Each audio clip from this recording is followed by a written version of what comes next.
count I will put this charger plug into my charger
Excuse me, please.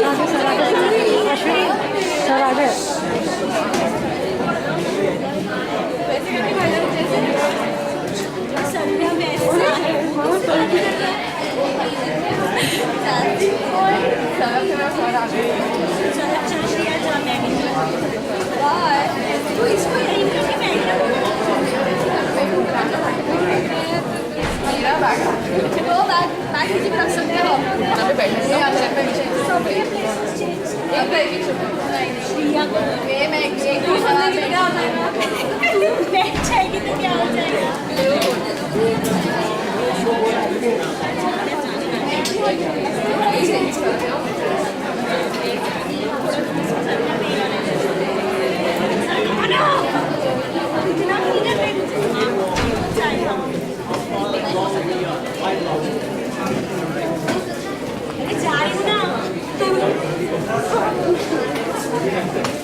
Okay. You guys ready? Start. So, I hope everybody's back here. Come up front, guys. Come on. I used to be backbencher, but please come front. Otherwise, I'll have to come and get you guys here. Please, come. There are a lot of seats here. Come.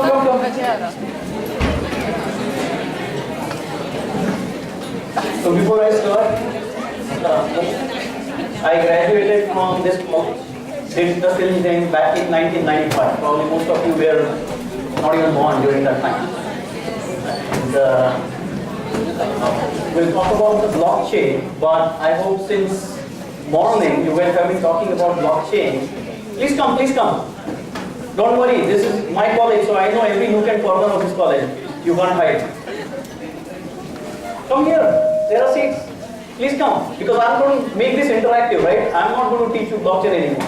You guys know blockchain. Entire morning till this time, you guys have been talking about blockchain, right? So, we'll just have a friendly chat. Please come.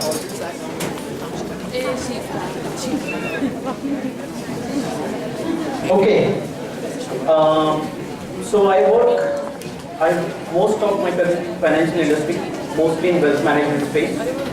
The way I want to do it is not only talk about blockchain, but what is the change?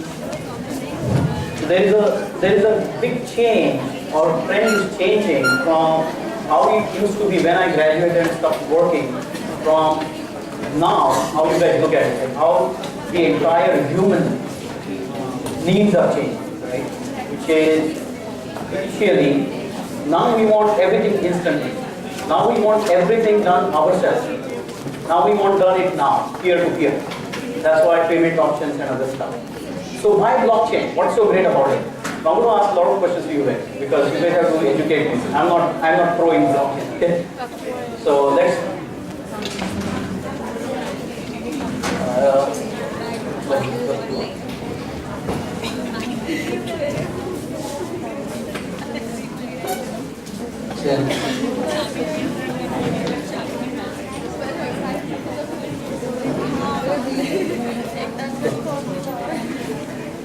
So, that's okay, I'll use that. Play around with that laptop. Something messes up, it will get locked up. It's my house. All right. So what is it? Before we begin and get into the blockchain related discussions, and probably we'll talk about its applications that are right now being implemented throughout the finance industry or banking financial industry. But also I would like to touch upon why is it taking so long? Blockchain or Bitcoin was invented when? 2008. And we are in? 2009. How many years?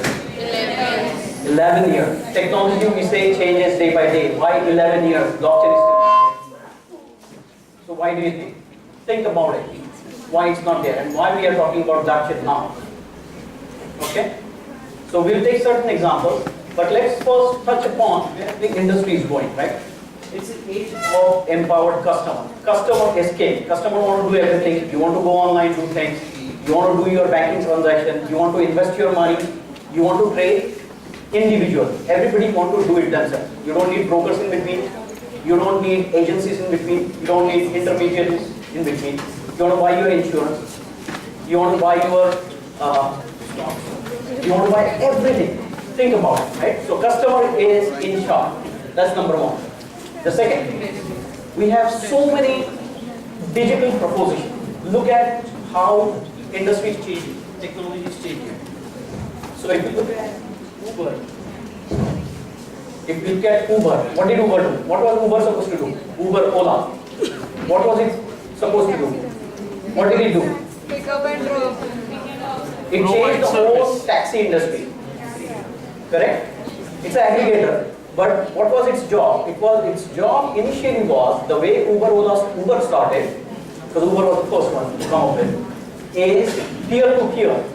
They were started with the motive of giving the customer and the taxi driver, you come up with the contract and you do it. And now where it is? Uber is eating with money in the between by all the regulations. So what do we need? Are drivers happy? You talk to Uber driver.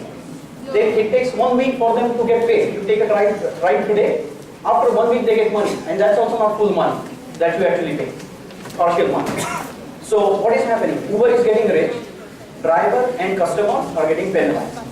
You don't even know how you are getting penalized. Okay? So where are we going? Peer-to-peer. Key point. Third one is digital channels are now new battleground. For example, to change any business, you need technology. So technology is running the business. Business is not, earlier technology used to enable the business. So you had business processes, we would use technology, and then we will implement that technology saying that, okay, let's go through the process. You go to bank, opening a bank account. How many of you have bank accounts? Not every hand to walk. If not, then please open bank account. Alright? So, how do you open bank account today? Online. When you go submit that form online, is your account open? No. How many days it takes after that? Do you have to go to bank and give some physical hard copies? Right? Not there. So India is not there. US is getting there. Western countries are getting there. But we still have hard copies to be sent or digital copies to be sent of your passport, of your birth certificate, your photographs, you name it, right? Why? For identity. How do I know the person who is filling that form is the same person who wants to open the account? Okay? So that's a use case. Keep that in mind. We'll talk about it. Digital disruptors are very active in finance industry. So finance industry is getting hit hard by all digitization now. It should have been done like 15, 20 years back, but it's happening now. A lot of bureaucracy in financial industry, a lot of agencies to do everything. You have intermediaries. You do any transaction, it's no longer direct. You have to have either a bank, or if you are doing if you are trading, you need a broker dealer. To settle that trade also, you need clearing houses. Clearing houses have broker dealers sitting as a members on it. Then we have settlement, which happens again later. The whole thing takes days, weeks, and sometimes some operations months, where month-end settlements happen. Okay, so that dealer we are. I do transaction today, mutual fund. If I put mutual fund, how many of you trade? Anybody invest? No? Who is doing MBA in finance? How many of you doing MBA in finance? Come on, don't be shy, raise your hand. Raise it, that's okay. So then I would say there are ample of sites where you don't really have to invest real money. But to understand how markets work, open that account and start trading. You're not going to lose money, you're not going to gain money, but at least you will learn all the concepts. Very good way to learn on that side. Okay? So let's talk about what are the disruptors. Go to the next. Alright, maybe you can't read this, but look at investing, banking, the payment sector, the insurance sector. There are plenty of those, right? There is digital money, crowdfunding, social funding, you name it. In every sector. There is social insurance, there is micro lending, there is macro level lending, there are various different types of stuff coming up. Mortgage area, like what are these disruptors? The disruptors are, these are finance business functions which are happening, and there are small companies who are specializing in coming up with a technical implementation to simplify. And that's disrupting the current businesses of the likes of big banks, governments, everybody. Okay? So far so good? Yes. So now, let's talk about what those disruptors are. So if you look from technology standpoint, emerging technologies, there are various different emerging technologies which are causing this disruption. Machine learning or data analytics is one. Machine learning algorithms of stats, that's another, data science. Artificial intelligence is another, AI, where you are reading through text and stuff. Augmented reality. So AI is going to augmented reality where it does certain programming, it learns from it, it gathers the data, learns from it, and updates itself. The program updates itself and then senses. There are genomes being created for humans and systems. So everything is becoming technical. Everything is becoming digital. And in that, there is also distributed ledger technology. That's what we're going to talk about. So three distinct ones: AI and cognitive, intelligent agents like RPAs, where there are bots also running and doing the work that human is supposed to do. So machines are taking over human job, pretty much. And distributed ledger, as we talked about, as a distributed database, right? And it is going to change, fundamentally change how all these businesses work. Now, why do we say that? Why do we think it is going to change fundamentally? What is it in there? You guys learned blockchain since morning, so I want to hear. What do you think? What did you get so far? What's so special about blockchain? If it's giving me end-to-end trace of certain things, I could create a database on cloud and put my data in it. Why blockchain? Right? Sorry? No third intervention. Very good. Peer-to-peer. Number one thing. Peer-to-peer. Right? True peer-to-peer network. What else? Sorry? It's immutable. It's immutable. What do you mean by that? You cannot tamper the data. You cannot change the transaction while it has been occurred. Correct. You cannot change the data. Once the transaction happens, it is permanent. Okay? What else? What else? So, when internet came in, it was supposed to solve our problems of communication, peer-to-peer communication, social media, all the stuff that we talk about. But there were like two items that it could not solve: the trust and the security. Can you trust the content on the internet, on WhatsApp that you get? No. No, you cannot. There is no trust. Right? And the second one is security. Is your data secure? Regardless of whichever site it is on right now. Is it secure? No. Everything is hackable. Everything has been hacked. Bigger banks have been hacked. So these two major problems are promised to be solved by blockchain. By having a closed network, peer-to-peer network, anybody who is in that network is trusted. And who do you trust? You don't trust the individual. You trust the cryptography, all the algorithms which are built. So you are trusting machine, you are not trusting human. Because we are at a juncture, we are saying we cannot trust humans anymore. Right? That industry is changed completely. So who you are trusting? You are trusting machines. How can you trust machines? So blockchain, what does it do? How does it secure your thing? Yeah, somebody said keys. Who said that? Please louder. Yeah. Louder. Keys. Which key? Private key and? So what's a private and a public key? Private key remains with the person itself, and public key is shared with other people. Like if I send a message and you have my public key, so if I encrypt the message and send it to you. Yeah, but those keys were earlier also. What's so special about these keys? We had public-private key conversation. If anybody learned in computer science, IT, we had those for years, tens of decades. So what's so special about this public-private key? Huh? No? This is system generated. Okay. Those earlier keys were also system generated. But you're getting there. Sorry? Consensus will get there. Consensus come later when you validate those. So these are, because these have 20 characters and 100 characters. It's more than that, 256. Characters. The algorithm of Bitcoin cryptography is 2 to the power 256. Do the math. Can you hack it? Right? 2 to the power 256. Those are the bytes, 0101 characters. Now, and how is it created? Systematically. And how? So let's say when I'm saying that Abhijit sent money to, what's your name? To Swaraj. Let's say I say Abhijit sent $100 to Swaraj. Okay?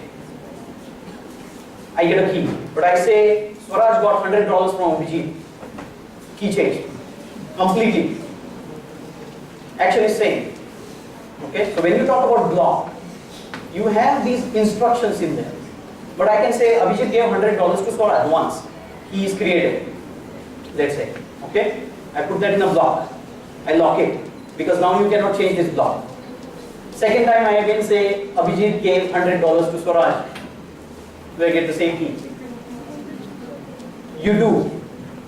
You do get the same key because it's generated of what's the content on. If that's the only thing that's written in there. Okay? That's why there is a unique ID associated with it. So there is a serial number also that goes with it, or there is a random number generated that goes with it. So always your message that goes into block is very specific, very individual, and the keys are different. The private key is only with you. And the block, once you put it, is it final? No. When does block get final? You heard about, somebody said consensus. Now we come to that. So you create a block. So everybody who is playing into that blockchain or every member of that is running the same software. Okay? Once you create a block or when a new block is created, then all these network validates it, whether the block is solid. And the way he was showing us, block is connected to another block is connected to another block, right? So you start with block 0, which is the first transaction, let's say. The way Bitcoin does is when you open a Bitcoin account, it will give you 1 Bitcoin. And that's block 0. Why is it giving you 1 Bitcoin? To create that block 0. So block 0 is created, your keys are created, and the block is there, saying that you got 1 Bitcoin. That's it. Now, what is Bitcoin? What is Bitcoin? Huh? It's a Virtual currency, right? But how is it generated? How is Bitcoin generated? If I say Abhijit gave $100 to Swaraj, is Bitcoin generated? How does that happen? How do you earn Bitcoin? By mining it. How do you mine? What do you mean by mining? Good, that's the right answer. How do you mine? Get the transactions. basically miners are used to authentically verifying the transactions with the computer-based system where the computers analyzes whether a transaction is authentic or not, and based on that the completion of the transactions are done. Right. The number of transactions will be verified. Correct. So there are miners. So in your network, peer-to-peer networks, there are miners who actually validate the transaction. Whether when the transaction is coming in, whether it's authenticated, correct, right or not, or somebody is trying to hack it. Okay?